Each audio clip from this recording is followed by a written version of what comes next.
Hi, I'm Cash with CashedOutCars, and in today's video we're going to be doing a review of this MK6 GTI. So this car is a 2014 Wolfsburg edition, and in this video I want to focus on how the car makes the driver feel, and I'll go over driving impressions on the road and the interior, and really just talk about how the driver feels as they interact with this car. So with that said, let's jump right into it.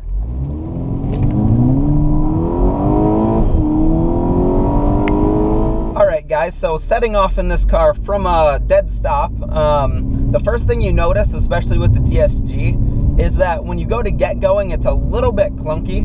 And what I mean by that is with the automated clutch, you press it, or you press the gas and you don't really go anywhere, and then you press it a little bit more, and it kind of jerks a little bit and takes off. So it's not super smooth to start, and then once you get going, it gets much better. So that's one small gripe that I have with this car. I figured I'd start out with that, but other than that, I don't really have too many downsides to talk about in this review. So one of the first things that you notice right when you hop in this car, obviously, is going to be the interior. And the interior of these MK6 GTIs is honestly one of my favorites that's out there in any car right now. So this car has the plaid seats, which I absolutely love. I think they look great. They feel pretty good. I'll talk about that a little bit later. And everything in the car is just really nice. They have soft touch coating on just about everything, so it doesn't feel plasticky in here. The steering wheel is leather wrapped and also feels really good. They're really nice places to put your hands. One gripe that I do have with the wheel, and it's a tiny thing, is if your hands get sweaty, the wheel gets a little bit slippery and ends up getting shiny with the liquid on it. But that's really the only complaint with the interior of this thing. And I guess another small complaint is this one doesn't have the sunroof. I love the sunroofs in these things, and this one just doesn't have it. But other than that, the interior in these cars is really great. So, like I said, this car is the DSG, and this is the car that made me realize that you can have an automatic that is super fun.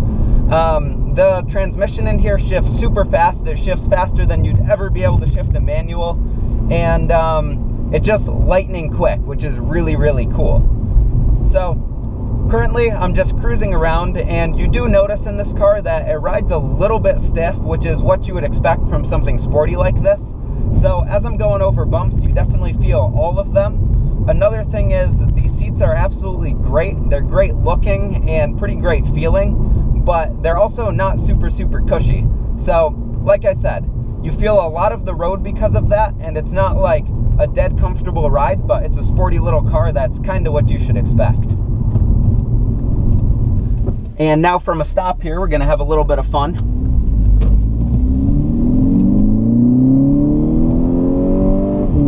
Plant the foot, and boy does it go.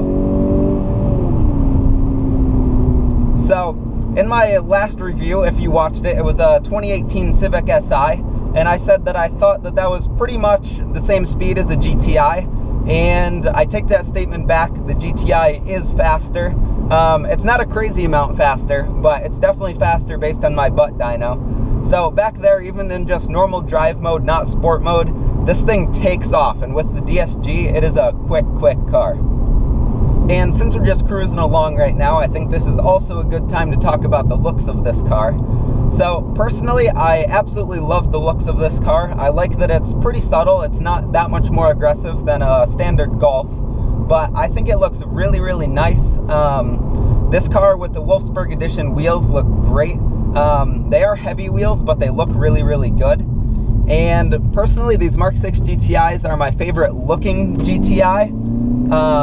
I am a big fan of the 5s also, but I think the 6s are the perfect mix of aggression and just smooth body lines, whereas the 7 I think is a little bit too aggressive, and the 5, even though I love them, I think is a little bit too cute and happy looking, and I think this is like the perfect mix. So now that we're on a nice turny road, this is a perfect time to talk about the handling of one of these MK6 GTIs. Now, like I talked about earlier, the suspension on this thing is a little bit stiff, but if you're on a smooth turny road, it feels absolutely great. It goes right where you want it to, and it just handles really crisply. So one thing that I will say is going over bumps while you're turning, the car does feel a little bit dissettled. Like right there, that was a small bump, it wasn't bad, but if you're going over like repeated bumps, you do feel the back end get a little bit tail happy and just a little bit unsettled, like I said. Now, it's definitely not bad, it's controllable, and you do have to be going pretty good to feel something like that, but it's something that you do feel while coming up to the edge in these cars. So another thing to note is I haven't personally autocrossed or done track days with this car, but I've watched plenty of people do it. And on autocross tracks, these things stock lean a decent amount, and they almost tripod through turns. So I think there definitely is some things to be said about doing some modifications like sway bars to get this thing to really handle. But as it sits right from the factory, it's a really, really fun, really nice handling car, especially on these back roads.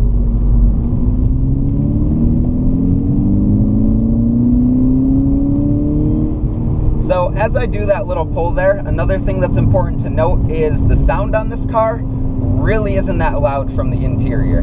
So you could get on it and really be full throttle, get up to like 6,000 RPM, and you'll hardly hear the car, which is kind of nice if you're using it as a commuter and just want a nice quiet car, but you really don't hear a ton of exhaust sound, and you only hear a little bit of turbo whistle. Personally, I love hearing the little bit of subtle turbo whistle.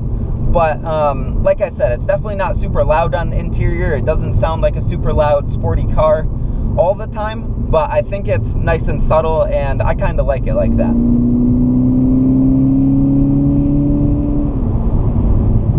So getting on the brakes a little bit harder there. When you first get on the pedal, it doesn't really quickly grab.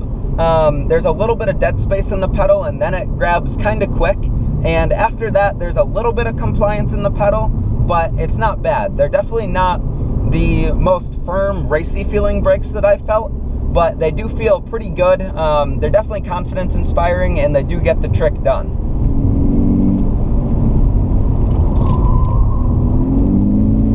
So pushing it a little bit around that turn there, the tires got singing just a little bit, and like I said, it's really, really composed. Unless you're going around turns hitting little bumps, it's gonna go where you want it to go unless you're going absurdly fast. And I'll give this guy a little bit of room. I got her in sport mode here, and we'll do a quick pull from a stop. Here we go.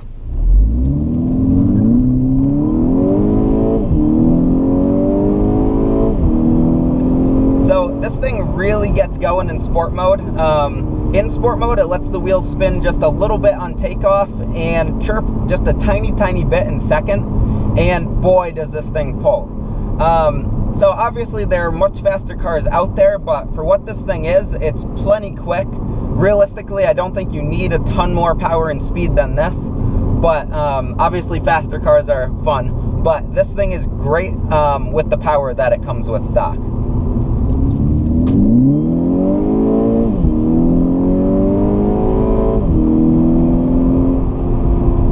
Another thing with sport mode that's really, really cool is the upshifts are lightning quick.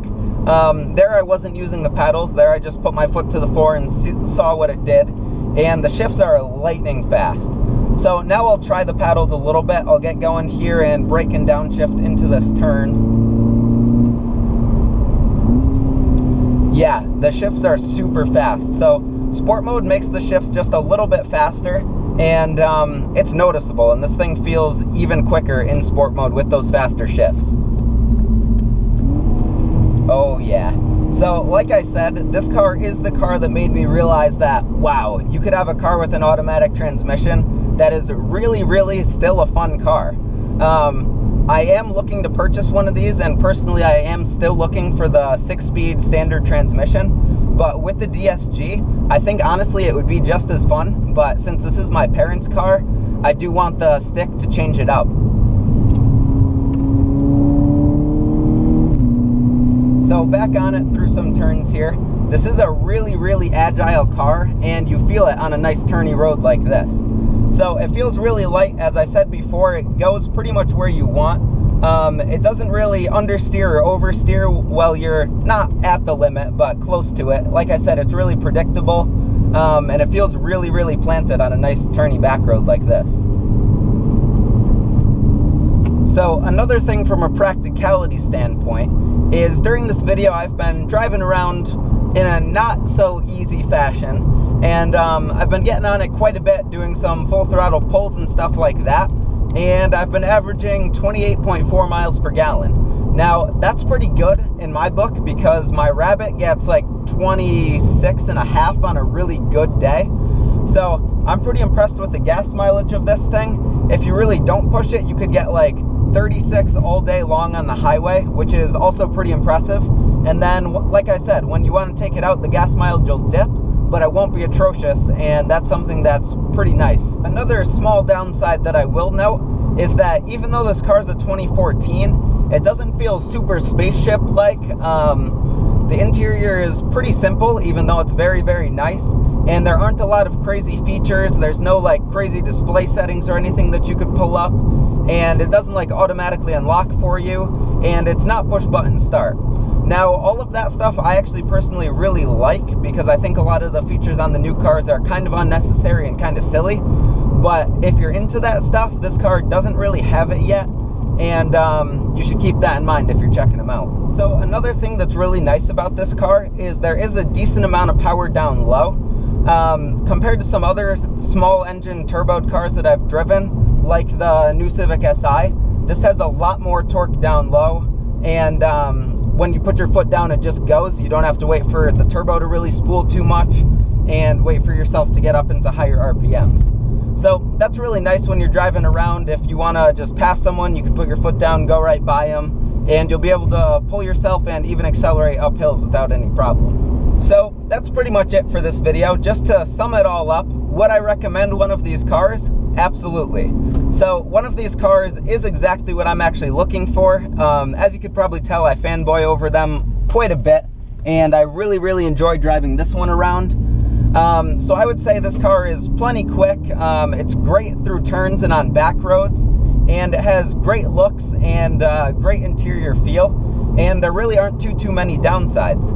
Like I said, once in a while the DSG could be a little bit finicky, but when you're on it, the transmission is great. And all in all, I really just think these are great cars. So with all that said, thank you so much for watching. Subscribe for more content on Mark 6s, Mark 5s, and Miatas, and some other cars like 944s and race go-karts. And yeah, I hope you stick around for the next one. Take care.